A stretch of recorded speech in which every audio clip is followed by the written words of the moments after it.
Hello students, कैसे हैं आप लोग। एक नया चैप्टर जिसका नाम है मुद्रा और बैंकिंग। इस चैप्टर के मोस्ट इम्पोर्टेंट अति लघु उत्तरीय प्रश्न, जिसको इंग्लिश में बोला जाता है very short answer type questions.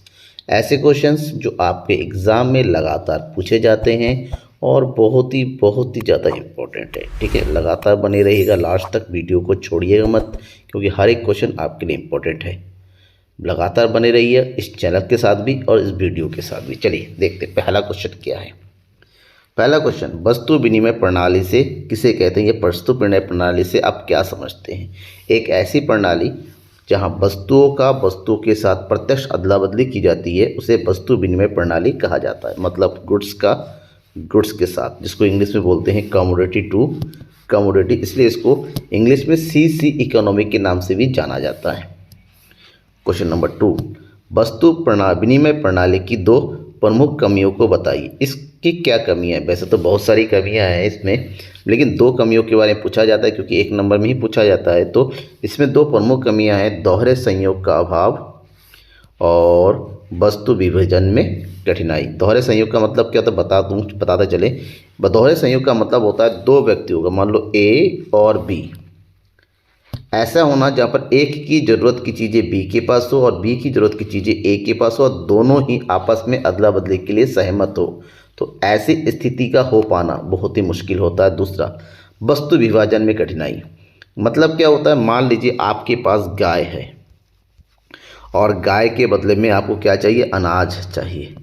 तो बताइए गाय के बदले में कितना अनाज दिया जाएगा। ठीक है ना। और एक आपको साथ साथ, क्योंकि गाय तो एक ही है और अनाज की वैल्यू गाय की तुलना में कम होगी, तो इसकी मापन कैसे करेंगे, वस्तु की क्लासिफिकेशन कैसे करेंगे, इसकी प्रॉब्लम थी। ठीक है ना, समझ आ गया। क्वेश्चन नंबर 3, भारत में मुद्रा का निर्गमन कौन करता है। तो भारत में मुद्रा का निर्गमन करने वाला एक ही सर्वोच्च बैंक है, that is reserve bank of India, जिसको केंद्रीय बैंक के नाम से हम जानते हैं। RBI, reserve bank of India, या फिर भारतीय रिजर्व बैंक, एक ही चीज़ है। ठीक है ना, ध्यान रखिएगा। क्वेश्चन नंबर 4, दोहरे संयोग की आवश्यकता का क्या अर्थ। अभी मैंने एक्सप्लेन किया था ऊपर, तो भाई सेम है कि दोहरे संयोग की आवश्यकता का अर्थ है कि दो व्यक्तियों को इस ऐसे विनिमय करें जिनसे एक दूसरे की वस्तु की आवश्यकता हो, दोनों व्यक्तियों के पास अपनी आवश्यकता से अधिक वस्तु हो, मतलब एक दूसरों जो है एक्सचेंज करने के लिए तैयार हो जाते। इस स्थिति को हम दोहरे संयोग की आवश्यकता कहते हैं। ठीक है, आगे बढ़े। क्वेश्चन नंबर 5, मुद्रा क्या है। Money, what is money. मुद्रा वह मध्यवर्ती वस्तु या माध्यम है जिसे सर्वमान्य रूप से लेन देन के लिए स्वीकार की जाती है तथा कानूनी रूप से वैध भी होता है। मतलब जैसे रुपया हो गया, सिक्के हो गए, आप उसको दोगे तो हर कोई उसको एक्सेप्ट करेगा और गवर्नमेंट के थ्रू ऑथराइज्ड भी होता है। तो ऐसी वस्तु को हम क्या बोलते हैं, जो विनिमय के माध्यम के रूप में प्रयोग होता है, उसे हम मुद्रा कहते हैं। आगे बढ़े। क्वेश्चन नंबर 6, बैंक मुद्रा से क्या आशा है। बैंक मुद्रा यानी कि मनी, ठीक है ना, बैंक मनी बोलते हैं इंग्लिश में, बैंक मनी, इसको शाख मुद्रा भी कहा जाता है। वह मुद्रा जिसका बैंकों के पास रखी लोगों की नगद जमा के अतिरिक्त नगद मांग जमा के रूप में, सर ये रूप लिखा हुआ है, ठीक है, रूप में सृजित करता है, बैंक मुद्रा कहलाती है। मतलब बैंक में जमा वो पैसा जो लोगों की मांग के अनुसार प्रयोग होती है, उसे बैंक मुद्रा, जिसका प्रयोग जो है लोग डेबिट कार्ड के माध्यम से, क्रेडिट कार्ड के माध्यम से या फिर चेक के माध्यम से करते हैं। आजकल तो डिजिटल पेमेंट आ गया, लोग मोबाइल के थ्रू इस मुद्रा का प्रयोग करने लगे हैं। ठीक है।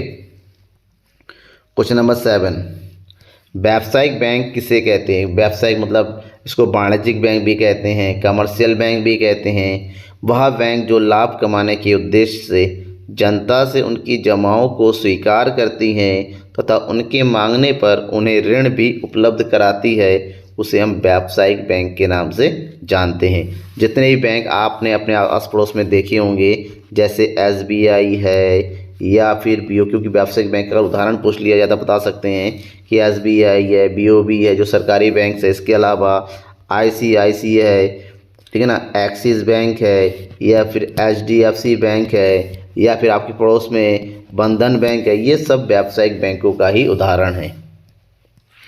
क्वेश्चन नंबर 8, मुद्रा के प्राथमिक कार्य क्या है। तो मुद्रा के प्राथमिक कार्यों की अगर हम बात करें तो दो प्राथमिक कार्य हैं, विनिमय का माध्यम और मूल्य का मापक।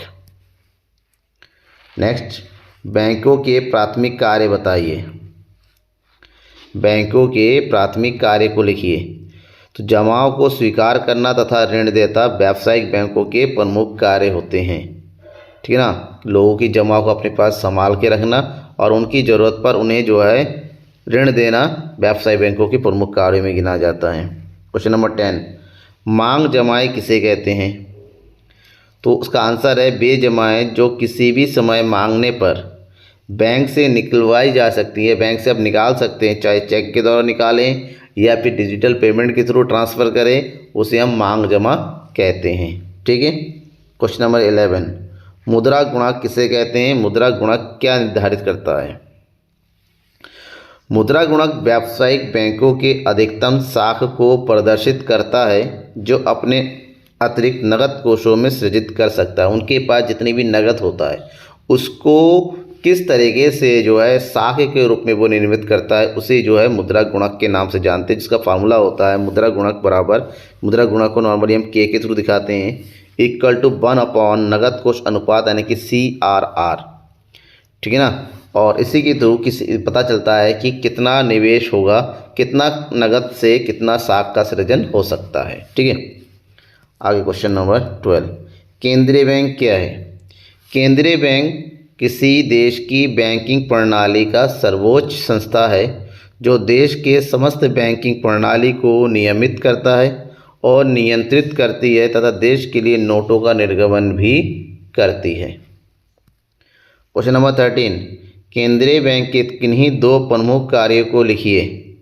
केंद्रीय बैंक के दो प्रमुख कार्यों की अगर हम बात करें तो पहला, नोटों को निर्गमित करना यानी कि देश के लिए नोटों को जारी करना, और दूसरा, बैंकों के बैंक और सरकार के बैंकर के रूप में कार्य करना, ताकि जिस प्रकार से व्यावसायिक बैंक अपने ग्राहकों को सुविधा उपलब्ध कराती हैं उसी प्रकार केंद्रीय बैंक अब सरकार को या फिर व्यावसायिक बैंकों को सुविधा उपलब्ध कराती है। क्वेश्चन नंबर 14 एंड 15, भारत के केंद्रीय बैंक का क्या नाम है? तो आंसर होगा भारतीय रिजर्व बैंक। और दूसरा, RBI के वर्तमान गवर्नर कौन है?